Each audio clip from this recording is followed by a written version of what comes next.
कौसल्या सुप्रजा रामपूर्वा सन्ध्या प्रवर्तते उत्तिष्ठ नरशार्दूल कर्तव्यम् दैवमान्निकम् कौसल्या सुप्रजा रामपूर्वा सन्ध्या प्रवर्तते उत्तिष्ठ नरशार्दूल कर्तव्यम् दैवमान्निकम् उत्तिष्ठोत्तिष्ठ गोविन्द उत्तिष्ठ गरुडध्वज उत्तिष्ठ कमलाकान्त त्रैलोक्यम् मङ्गलम् कुरु उत्तिष्ठोत्तिष्ठ गोविन्द उत्तिष्ठ गरुडध्वज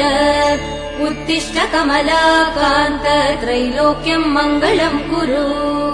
मातः समस्त जगदाम् मधुकैटभारे वक्षो विहारिणि मनोहर दिव्यमूर्ते श्रीस्वामि निःश्रित जनप्रिय दानशीले श्रीवेङ्कटेश दयिते तव सुप्रभातम् मातः समस्त जगताम् मधुकैटभारे वक्षो विहारिणि मनोहर दिव्यमूर्ते श्रीस्वामि निःश्रित जनप्रिय दानशीले श्रीवेङ्कटेश दयिते तव सुप्रभातम् तव सुप्रभातमरविन्दलोचने भवतु प्रसन्न मुख चन्द्रमण्डले विधिशङ्करेन्द्र वनिताभिरर्चिते वृषशैलनाथ दयिते दयानिधे अर्त्यादि सप्तऋषयः समुपास्य सन्ध्याम् आकाश सिन्धु कमलानि मनोहराणि आदाय पादयुगमर्चयितुम् प्रपन्नाः शेषाद्रिशेखर विभो तव सुप्रभातम् पञ्चाननाब्ज भव षण्मुखवासवाद्याः त्रैविक्रमादिचरितम् विबुधास्तुवन्ति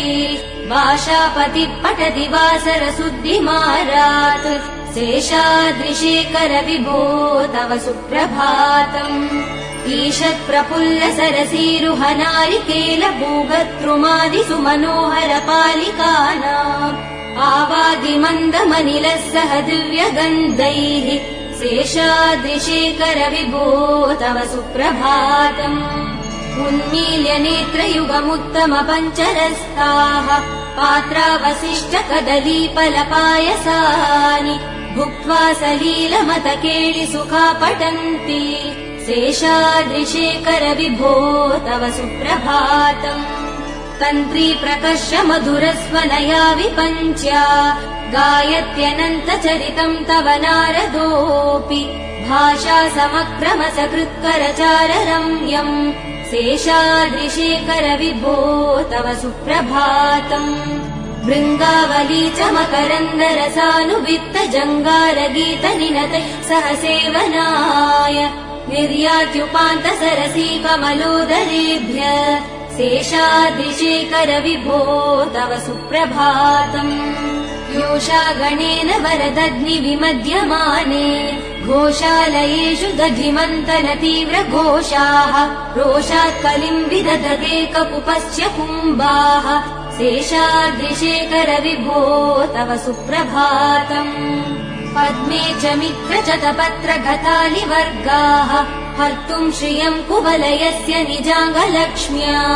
भेरी निनादमिव बिभ्रति तीव्रनादम् शेषाद्रिशेखर विभो तव सुप्रभातम् श्रीमन्नभीष्ट वरदा किल लोकबन्धो श्री श्रीनिवास जगदेक दयैक सिन्धो श्रीदेवता गृहभुजान्तर दिव्यमूर्ते श्रीवेङ्कटाचलपते तव सुप्रभातम् श्रीमन्नभीष्ट वरदा किल लोकबन्धो श्री श्रीनिवास जगदेक दयैक सिन्धो श्रीदेवता गृहभुजान्तर दिव्यमूर्ते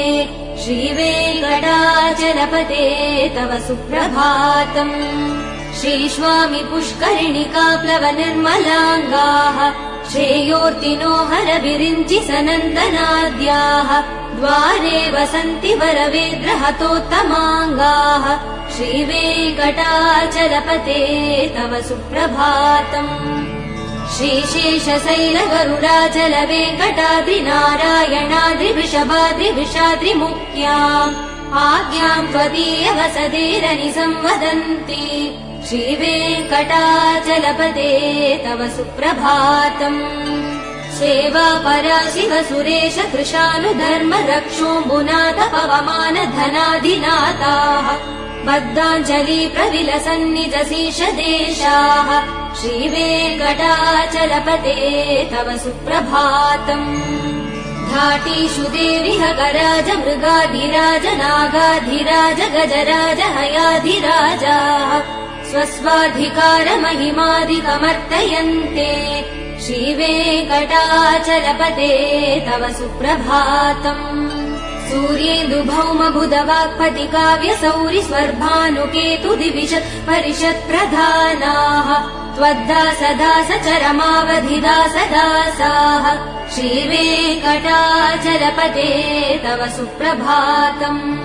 त्वत्पादधूलि भरित स्फुरितोत्तमाङ्गाः स्वर्गापवर्ग निरपेक्ष निजान्तरङ्गाः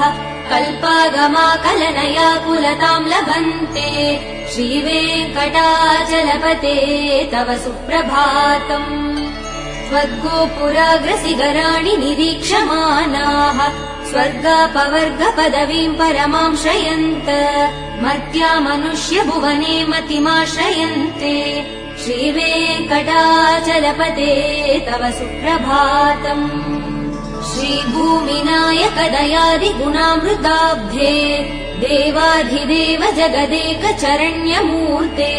श्रीमन्ननन्त गरुडादिभिरर्चिताङ्ग्रे श्रीवेङ्कटाचलपते तव सुप्रभातम् श्रीपद्मनाभ पुरुषोत्तम वासुदेव वैकुण्ठ माधव जनार्दन चक्रपाणे श्रीवत्स सिंह चरणागत पारिजात श्रीवेङ्कटाचलपते तव सुप्रभातम् कन्दर्पदर्पहर सुन्दर दिव्यमूर्ते कान्ताकुचाम्बुरुह कुट्मललोल दृष्टे कल्याण निर्मल गुणाकर दिव्यकीर्ते श्रीवेङ्कटाचलपते तव सुप्रभातम् मीनाकृते कमटकोल नृसिंहवर्णिन् स्वामिन् परस्वत तपोधन रामचन्द्र तेषाम् स राम यदुनन्दन कल्किरूप श्रीवेङ्कटाचलपते तव सुप्रभातम् येलालवङ्ग घनसार सुगन्धितीर्थम् दिव्यम् वियत्सरिधि हेम घटेषु पूर्णम् धृत्वाद्य वैदिकसिकामणयः प्रहृष्टाः तिष्ठन्ति वेङ्कटपते तव सुप्रभातम् भास्वानुदेति विकचानि सरोरुहाणि सम्पूरयन्ति निनदैकगुबो विहङ्गाः श्रीवैष्णवा सततमर्थितमङ्गलास्ते धामाश्रयन्ति तव वेङ्कट सुप्रभातम् ब्रह्मादयः सुरवरास महर्षयस्ते सन्दः सनन्दन मुखास्त्वत योगिवर्याः धामाश्रयन्ति तव हि मङ्गलवस्तु हस्ताः श्रीवेङ्कटाचलपते तव सुप्रभातम् लक्ष्मीनिवास निरवध्य गुणैक सिन्धो संसार सागर समुत्तरणैकसेतो वेदान्त वेद्य निज वैभव भक्त भोग्य श्रीवेङ्कटाचलपते तव सुप्रभातम् लक्ष्मीनिवास निरवध्य गुणैक सिन्धो संसार सागर समुत्तरणैकसेतो वेदान्त वेद्य निज वैभव भक्त भोग्य श्रीवेङ्कटाचलपते तव सुप्रभातम् इत्थम् वृषाचलपतेरिह सुप्रभातम् हे मानवा प्रतिदिनम् पठितुम् प्रवृत्ताः तेषाम् प्रभात समये स्मृतिरङ्गभाजा प्रज्ञाम् परार्थ सुलभाम् परमाम् प्रसूते इत्थम् वृषाचलपतेरिह सुप्रभातम् हे मानवा प्रतिदिनम् पठितुम् प्रवृत्ताः तेषाम् प्रभात समये स्मृतिरङ्गभाजा प्रज्ञाम् परार्थ सुलभाम् परमाम् प्रसूते।